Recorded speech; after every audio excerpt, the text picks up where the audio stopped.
And we are here with, it is my pleasure to be here with the Empty Pockets. I just adore them and it's so good to see them. How are y'all doing today? Ooh, Good. I'm hanging in there.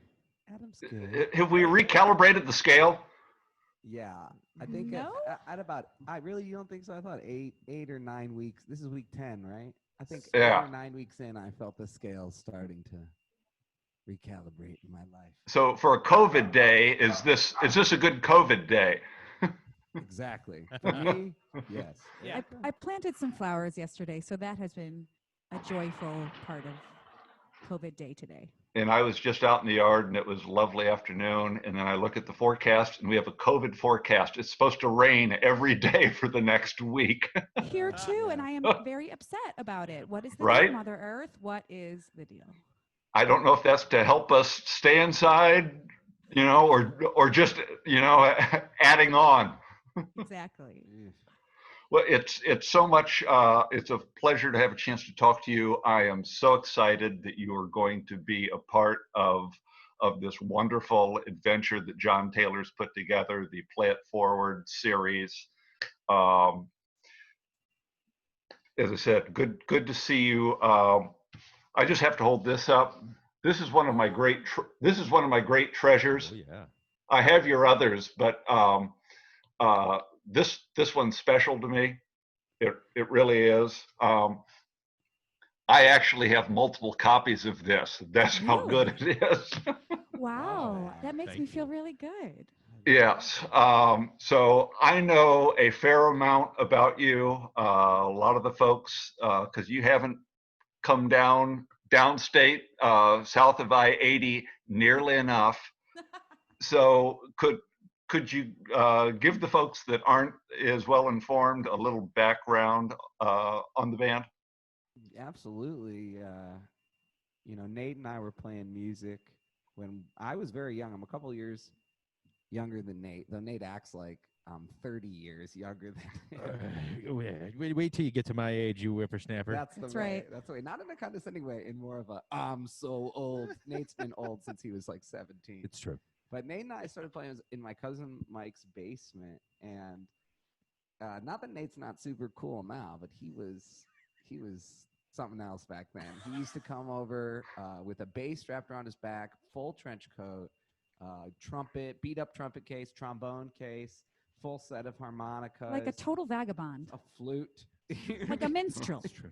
and we'd play all night as 5 in the morning. This is pretty young, and about, I don't know, 7-8 years later, Nate and I played a lot of random gigs here. We were playing a gig and at Davenport's Piano Bar, and Oh, yeah. you remember that? I do. We played We played some music with Behind Your Auntie. yeah, and then we played a couple of originals, few of which ended up to be sort of Empty Pocket songs, early Empty Pocket songs. Very early formations thereof. Yeah. And I Don't Want to Know, which we'll play tonight on our epic private broadcast. Actually, we got to teach it to Adam though. Nate said, "Hey, if you do a thing with this, I wanna be a part of it." And that was sort of the beginning of our band, where I was like, "Oh, sweet."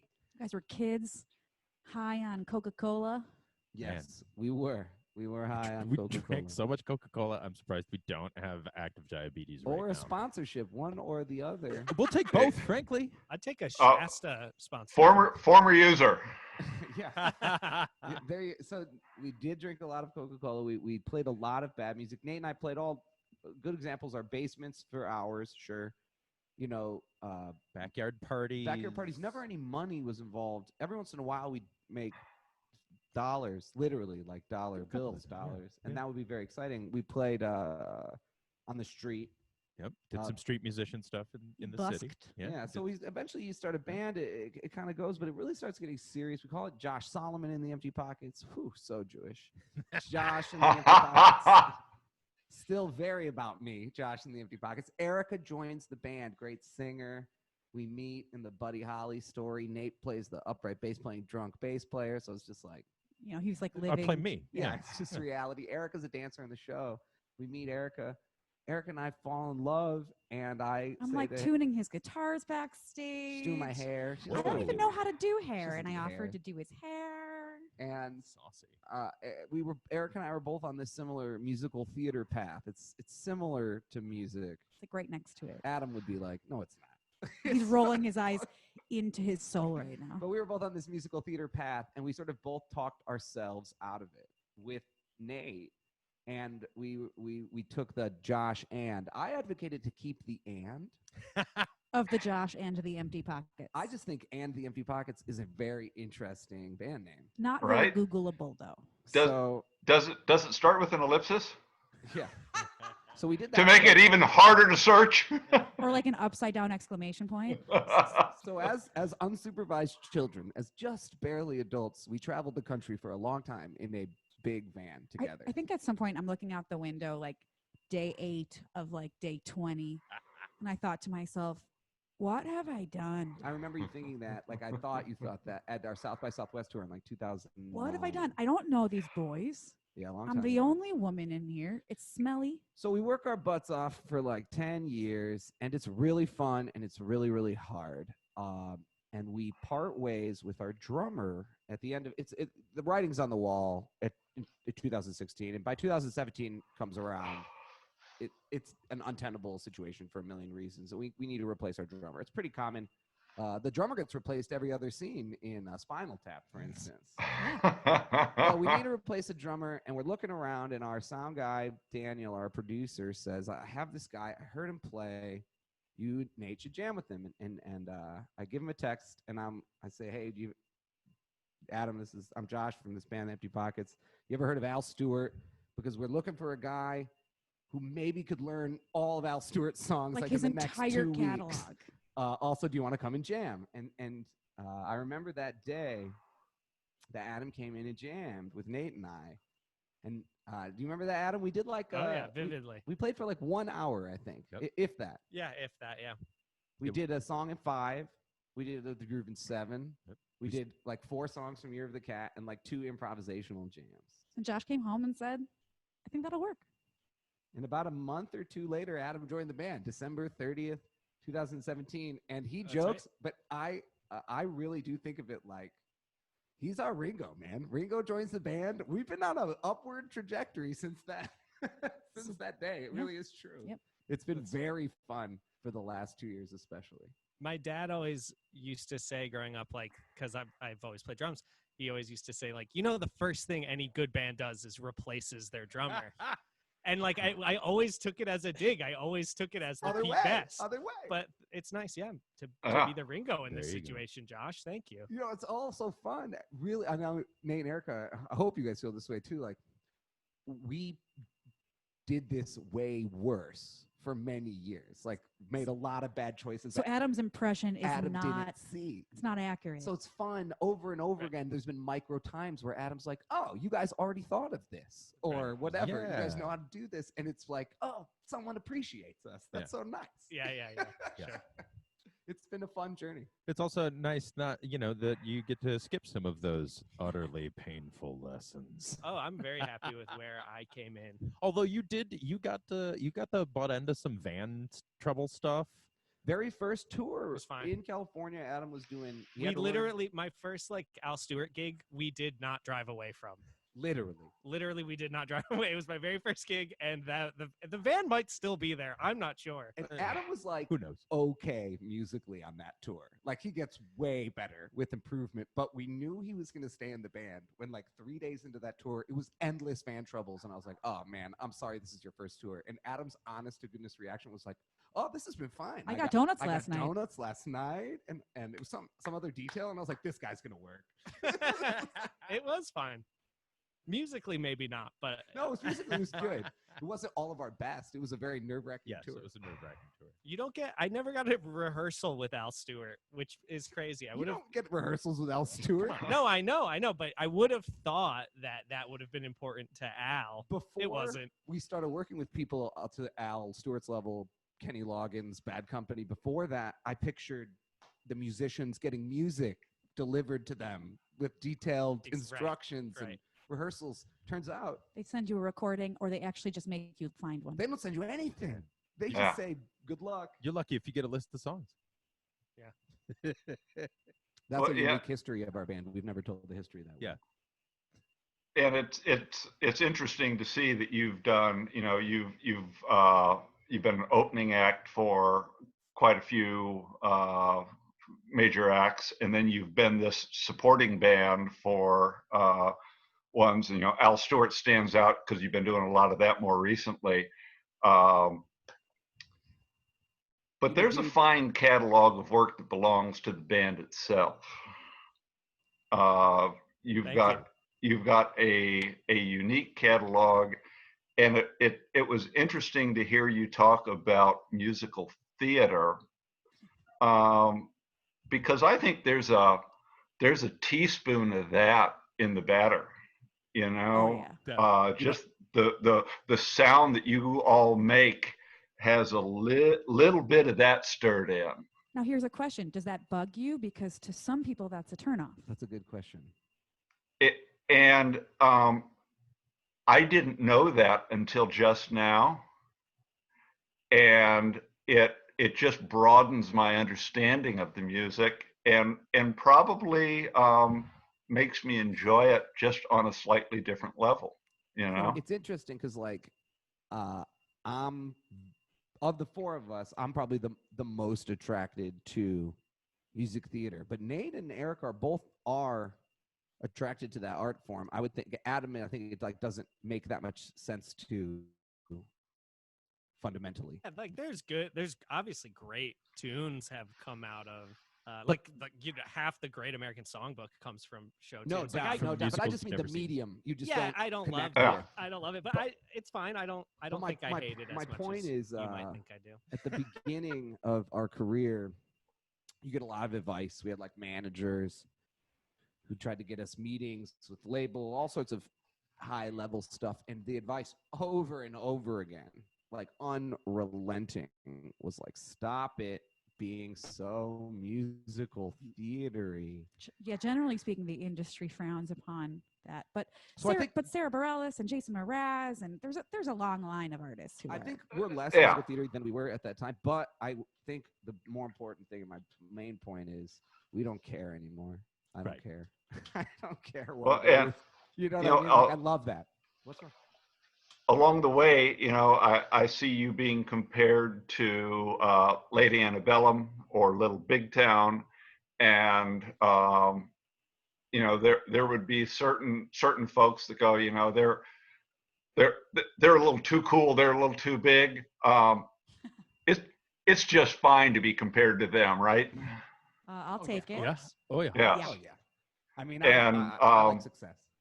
And I just want the three guys to know, you'd just be another band if it wasn't for the reason that you are compared to those two bands, because that's one of the great female voices in our neighborhood. Thanks, man. Yeah. Hard to argue with that. Yeah, And that's those are why I so really rarely- hope, but those are- I really hope no that we one's get faulting you some, when they compare you to some of that. yeah. But I really hope we get some folks to tune into this whole thing. Again, I think you're not as well known downstate, and this could be a good opportunity for some folks to find out. So, I always feel like, how do they know who these bands are when they play it at local places? Well, Well, it's fun. this is a chance for 20 different bands to be sampled for folks so that they can see what they're all about, right? Sure.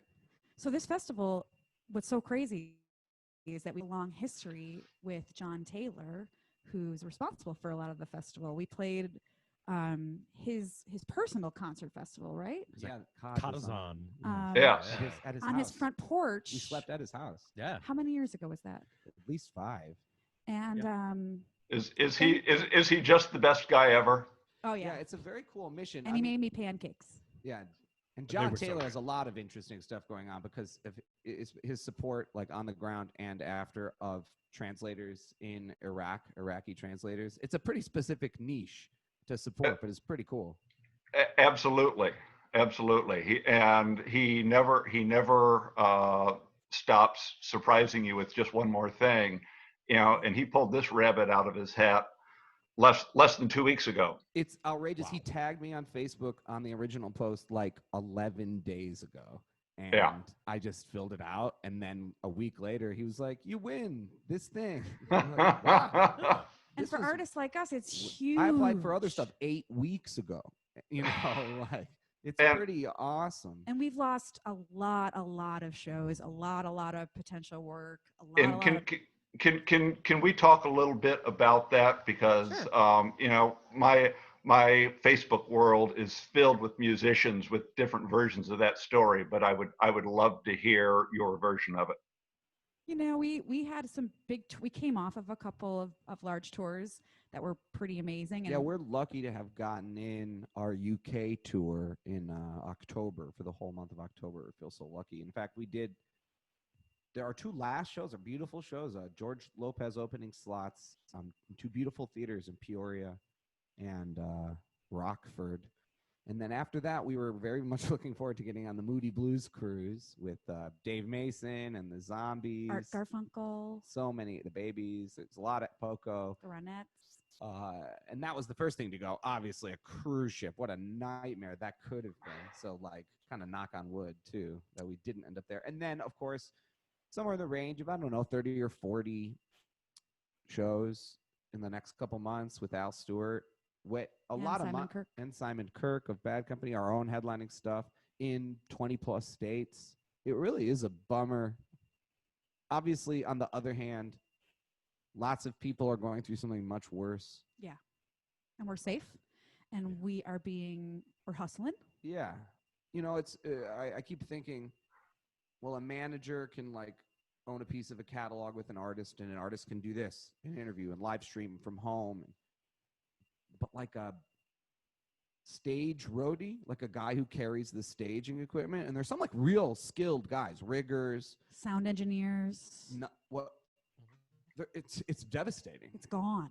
And as we were talking about a little bit earlier, that the venues, that when we get to the other end of this, there is just about going to have to be fewer venues. They're just not all going to make it to the other end of this, right? So many of them were, Seems like it. running on tiny margins to begin with. I do think there's a little solace in, regardless of it's going to be brutal, but regardless of companies that go bankrupt, a stage is a stage, a sound system, physical infrastructure is physical infrastructure. So I think, if a beautiful venue closes, it is likely that an owner takes over, et cetera, et cetera. But I do think there's going to be a very strange, I think the next 3 to 5 years are going to be weird. This sort of down and up, back again, right? I think there'll be a boom, but I think it's going to take a long time. Yeah, we're obviously not epidemiologists, so we're just riding the wave. And and from what I see,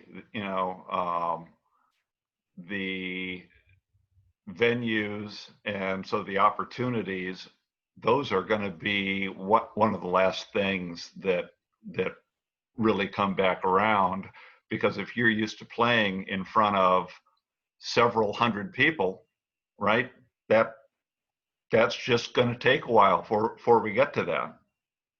Yeah. And the virtual concert thing was just incredibly niche like 10 weeks ago. And I think it's possible that there could be some really cool, we might look back in 3 to 5 years and think, wow, like I can watch most of my favorite bands' concerts when they are on tour. Like we're planning with all this technology we're learning, we don't see any reason why we can't bring our biggest fans on tour with us, essentially. And to have the time that we've had in the last couple of months to, iron out details, figure it all out, which has not been easy. And if there are other musicians listening, we feel your streaming pain. It's not easy. We have screamed at each other. We have fought. We have. We learned a big lesson, Nate and Adam. I wonder if you felt this too. Like, you learn to play, to be in general as a performer. You learn performance, and then you learn to play at a bar or in a certain setting. And For an audience. we started playing for Al Stewart. It's 300 seats all the time. Feels a little different. Certain tricks work better. Certain things work worse. We go to the UK. Now it's 500 to 800 seats all the time. It's fundamentally different. And a different culture. And a different culture a little bit. And the audience is different. They react differently. These songs work better or worse. Well, when you go from live to streaming, it's very different. The learning curve is large. The set list is important. What the transitions are different. So it's not just the technology, it's the whole medium. But that's cool, I think. We're learning how to do this new medium. I watch the late night comedians, and they have to deliver those punchlines, and there's just nothing. That's a tightrope. Yeah. Oh yeah. Am I being funny? Yeah. Well, and we feel that too. Like you make a joke in the microphone, and it's like, Yeah. hey. So it's interesting, but I'm glad we've been forced to do it because I do think we'll be able to translate this, to the other live environment when as soon as we can. Absolutely. The wheels keep turning, and I think the better part of the 10-cent tour would make a great musical. Oh, that's really interesting. Writing a musical. I'm telling you, it at least half of that, and I can see the characters on the bar stool, got the tractor, and I can see her going out the door with the suitcases, leaving Jackson, and Jackson. I'm love telling it you, so much. I'll pre-purchase my ticket. I like it. I love it so much. Dude, another interesting thing that's happening from the pandemic, we just confirmed our first ever drive-in concert. We're going to be doing a drive-in concert in Vinton, Iowa on August 1st, where we set up a stage. They set up a video screen. They're bringing in 200 cars into the high school parking lot. And we're broadcasting the show on FM radio, local FM radio, into their cars. And it's so popular in Vinton, Iowa, that they've told us they're adding 3 satellite stages where they're going to broadcast the show To more parked video cars. and audio to more parked cars. It's a fascinating new world. A friend of ours, Scott in Derry, New Hampshire, is doing a couple drive-in shows a week right now.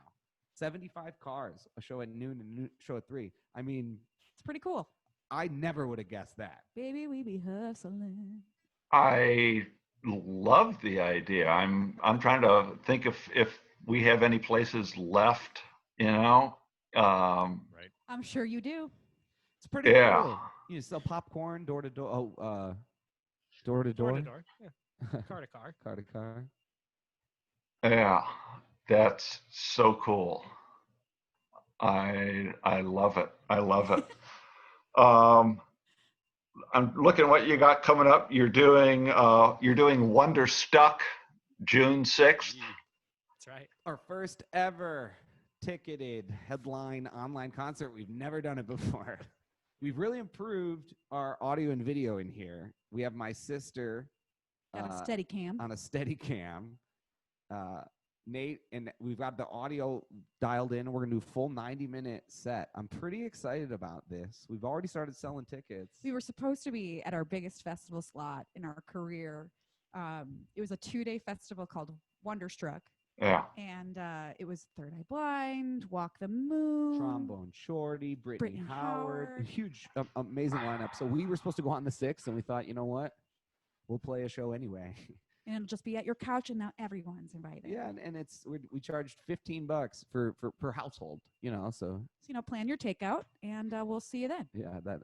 So I can put it on the wall of the garage and we can sit in our car. That's That ideal. sounds That's ideal. amazing. Yeah, that's what you want to do. Just have the car outside the Can garage. someone deliver you hot dogs like on a tray into your Yeah. car? Because that would be perfect. We need that. Chicago style, preferably. Of course. Well, I'm so sad that your next trip down our way is going to be one that most people are going to have to appreciate electronically, but I hope that they do. And I hope that you continue to come back down, because I can think of several venues that once we get back to normal will be lovely places that would appreciate the fine music that you four folks make. Thank you so much. Thank you. We look forward to having you in John's little event, and we look forward to more later on. And best to you all. Until then, thank you. Thanks, dude. Really appreciate it. Thank you so much. Really appreciate it. We'll see you soon. Cheers.